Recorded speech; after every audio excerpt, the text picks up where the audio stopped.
A barca no Palmeiras para a próxima temporada tá armada, e isso aí, se tratando de Fluminense, é importante, né? A gente viu na última temporada, o Fluminense foi buscar, né, jogadores que foram dispensados pelo Palmeiras. Para o seu time, se foi bom, se foi ruim, são outros 500, é outro mérito. Mas a gente sabe que isso aí é um modus operandi, né, que o Fluminense gosta de utilizar, tá? E a gente vai falar aqui sobre esses jogadores, tá, que estão na lista de dispensa do Palmeiras. Algum deles tem vaga no Fluminense? Não tem? Seriam bons reforços? Não seriam? A gente vai trazer tudo aqui nesse vídeo, esse debate, essa análise, tá, de todos esses atletas. Então vem comigo, fica aqui até o final. Só antes de começar o vídeo, quero pedir para você deixar o like, tá? Aqui embaixo do vídeo tem um botão do joinha, aperta aí o botão do joinha, que isso dá uma moral absurda pra gente que produz diariamente conteúdo aqui no YouTube, para você, torcedor do Fluminense, ficar muitíssimo bem informado. Valeu? Então vamos embora, vem cá comigo, vamos falar sobre barca no Palmeiras, porque isso aí pode influenciar o Fluminense, né? No passado, o Fluminense foi lá no Palmeiras pegar, né, dois jogadores que foram dispensados, o William Bigode e Felipe Melo, né? Os dois chegaram a peso de ouro aqui no Tricolor, não renderam, né, o esperado, os dois hoje são reservas da equipe principal, mas quando chegaram com bastante pompa, né?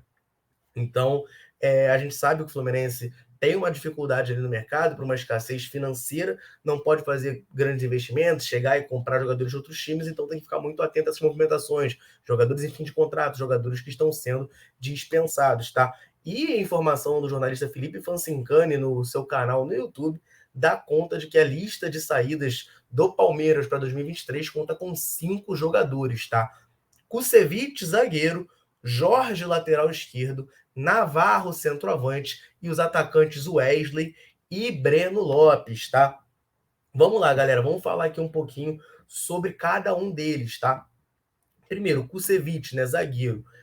Fluminense hoje, vamos botar assim, no começo de 2022 eu não considerava que o Fluminense tinha escassez na zaga, tinha necessidade de trazer um zagueiro. A gente tinha, no momento, Nino titular, David Braz junto com ele como titular, o Manuel no banco, o Lucas Claro no banco e o David Duarte ainda tinha, né, o Luan Freitas voltando de lesão, podendo ser aproveitado.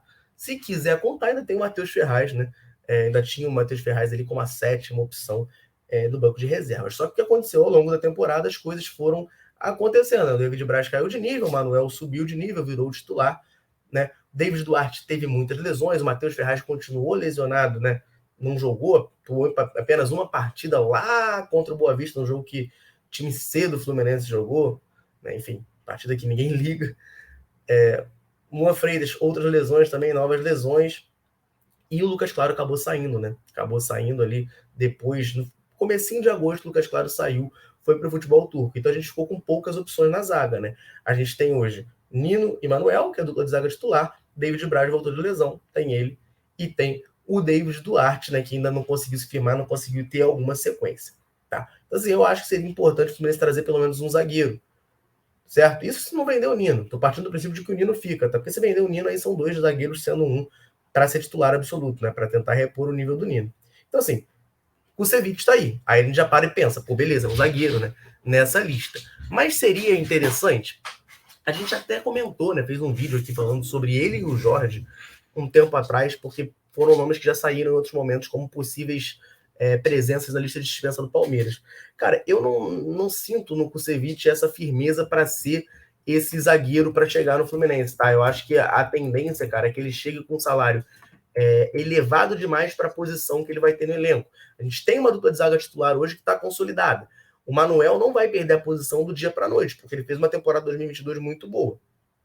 O Nino dispensa comentários. Tem suas falhas, tem seus problemas, tem suas oscilações, mas é o titular absoluto da zaga do Fluminense, é o capitão do time.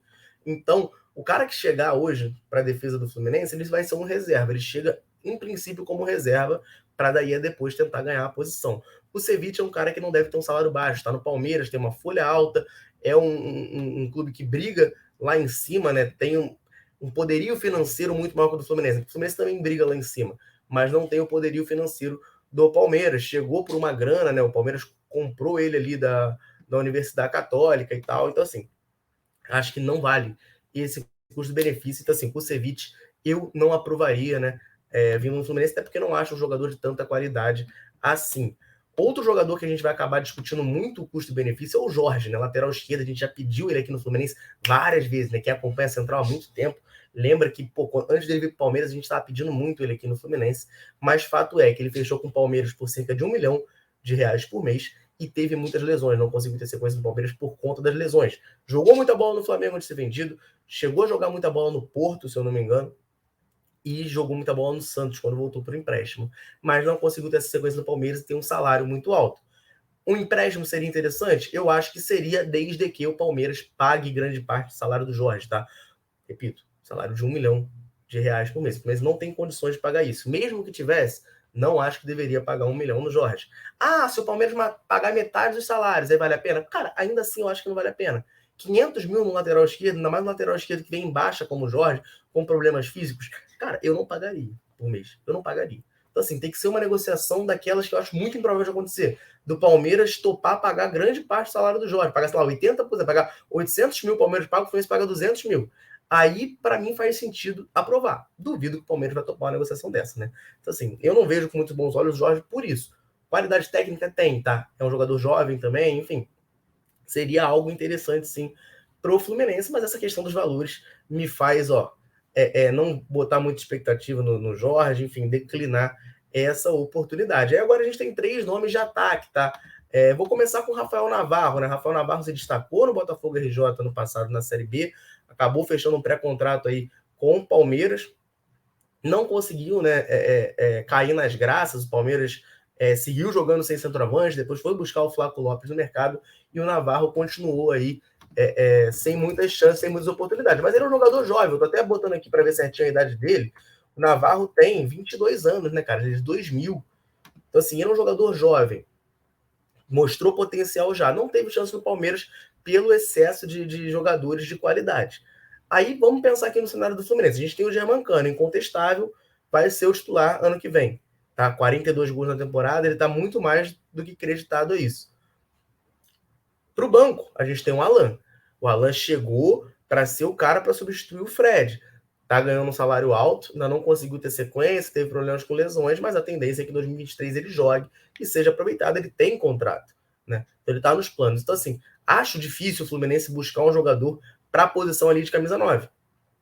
Acho bem difícil. Você tem um John Kennedy dando problema, enfim, mas tá ali um ativo do clube. Você tem um Lambrito se destacando na base, por exemplo. Você tem o próprio Samuel Granada, acho difícil de ganhar uma oportunidade, mas fez um bom carioca pelo Nova Iguaçu. Então, assim, tem alguns outros jogadores para o Fluminense apostar antes de fazer o investimento ali, um movimento pelo Rafael Navarro. Até por isso eu estranhei quando saiu notícia aí de interesse no Pedro Raul, sendo bem sincero, porque esse é o cenário que eu vejo, embora o Pedro Raul seja bem mais consolidado, né?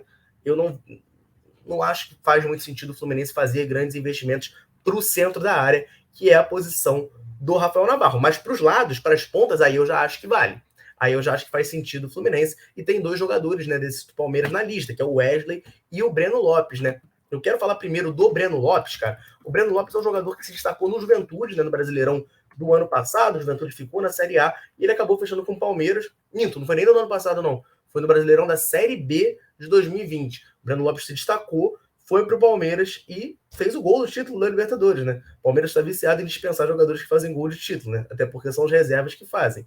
No Palmeiras ele não conseguiu se encontrar, assim, teve até alguma sequência, jogou alguns jogos, foi útil em alguns momentos, mas ainda é um jogador que está um pouco abaixo, né, do nível que o Palmeiras, pelo poderio financeiro que tem, almeja, tá? Para o Fluminense seria útil. O Fluminense, infelizmente, está um degrau abaixo aí do Palmeiras, né, nessa questão de investimento e de peças. Cara, é um jogador que, muito pelo que mostrou no Juventude, eu acharia muito bom no Fluminense. Qualidade tem, joga ali pelas pontas, posição que a gente é bem carente, né? A gente tem hoje o Matheus Martins saindo, tem o Marrone que não conseguiu se firmar, tem o William Bigode que não conseguiu se firmar. Acho que vai variar muito da questão de salário. Ele também não é nenhum garoto, né? Tem 26 anos, teve como grande temporada aquela do Juventude, mas fora isso, teve ali bons momentos, mas lampejos, né, pelo Palmeiras. Foram muitos lampejos. Então, é difícil de você cravar assim, porra, seria uma boa ou não seria, né? Eu particularmente, acho que o Fluminense consegue buscar coisa melhor no mercado do que o Breno Lopes. Mas não é um jogador que eu olho assim, o Fluminense está atrás. Meu Deus do céu, fim do mundo. Vocês conseguem entender mais ou menos qual é a minha visão? Acho que dá para buscar coisa melhor, mas não é o fim do mundo. Já o Wesley, cara, o Wesley é um jogador jovem, né, da base do Palmeiras, e começou muito bem lá, se destacando, né? Mas já tem seus 23 aninhos e perdeu muito espaço, né? Nos últimos anos perdeu muito espaço. Ele foi titular algumas temporadas atrás, teve bastante sequência, mas veio perdendo espaço, tá? Nessa temporada de 2022, 2021 ele atuou diversas vezes, meteu 4 gols no Brasileirão, deu 2 assistências, jogou 23 vezes. 2022, por exemplo, já fez aí 11 jogos só com um gol e uma assistência, já caiu muito, né? O aproveitamento aí do Wesley. Por um empréstimo, acho que poderia ser uma coisa legal para todos os lados. Mas, cara, o Fluminense acho que já passou dessa fase, né? De ficar buscando jogador de outros times por empréstimo, né? E eu acho que cai muito na situação do Breno Lopes. Eu acho que o Fluminense consegue buscar opções melhores no mercado. Acho o Wesley uma opção um pouco melhor do que o Breno, tá? Na minha visão, se tiver que escolher um dos dois para trazer, eu prefiro trazer o Wesley do que o Breno. Acho que o Wesley já mostrou mais em nível de Série A do que o Breno. O Breno se destacou bastante na Série B, na Série A ele conseguiu participar bem, tá, pelo Palmeiras, mas eu sinto um pouco mais de potencial no Wesley. Mas não são jogadores que me encantam, tá? Desses todos aí do Palmeiras, eu acho o Jorge muito bom, mas tem a questão do salário. E o Rafael Navarro seria uma aposta muito boa, mas tem a questão das posições, né, do Fluminense ali, da baixa necessidade, vamos botar assim, de centroavantes e o alto investimento que já é feito em Germancano e em Alan, tá? Essa é a minha maneira de enxergar, meus amigos. Eu quero saber de vocês opiniões sobre esses 5 jogadores: Kusevich, Jorge, Rafael Navarro, Wesley e Breno Lopes. Algum tem vaga no Fluminense? Quero saber a sua opinião. Corre aí nos comentários e fala para mim. Tô errado sobre algum deles? Tem que vir, não tem que vir? Solta a voz aí. Quando você chegar lá, você vai ver um comentário fixado. Não ignora não, tá? Porque são os principais produtos do Fluminense com promoção lá na Centauro. A gente separou para você mês de novembro. Tem muita promoção. Então, fica de olho aí, porque tem muita coisa boa do Flu, com um preço muito camarada e com o cupom Central10 você pega ainda mais desconto, sai ainda mais barato. Então não dá esse mole, abre o olho aí, valeu? Então, ó, por hoje é só. Eu vou ficando por aqui. Um abraço, saudações tricolores. Tamo junto.